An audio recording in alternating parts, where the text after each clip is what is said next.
السلام عليكم. النهارده اليوم ال15 معانا للفراخ.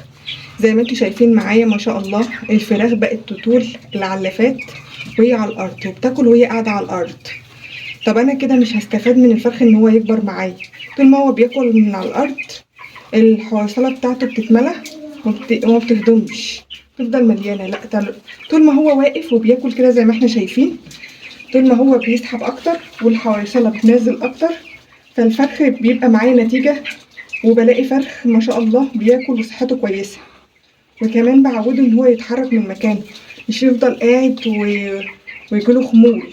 لا، هو بيتحرك معايا وما شاء الله وكويس. طب انا النهارده زودت سقايتين علشان ما شاء الله بردك السحب على المية بقى اكتر. انا بردك زي ما قلت انا لازم يبقى عيني شايفة كل حاجة، ازود امتى ما ازودش امتى. ونزلت النهارده بدواء فيتامين، هصور لكم بردك الدواء واحطه لكم.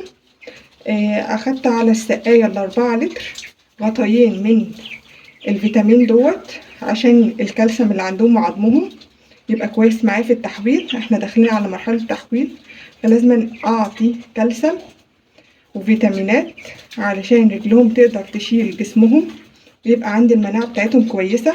والنهارده عندنا في الفراخ اليوم ال15، عايزين نشوف الدورة معانا ماشية كويس ولا لا، والفراخ عندنا حجمها عامل ايه في اليوم ال15. وانا قلت احنا ما بنوزنش غير اليوم ال15، وكل 5 ايام انا بوزن اشوف الدنيا ماشية معايا ازاي. ده ما شاء الله 650 اهوت. نشوف كمان كذا حاجة.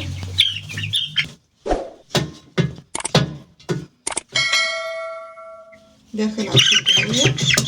هو اصلا من اليوم ال15 500 450، فاللي هو ما شاء الله جايب 600 دوت، يبقى احنا ما شاء الله الدورة معانا ماشية كويس قوي قوي. هنوزن كذا حاجة بردك تانية عشان نشوف الدنيا معانا ايه.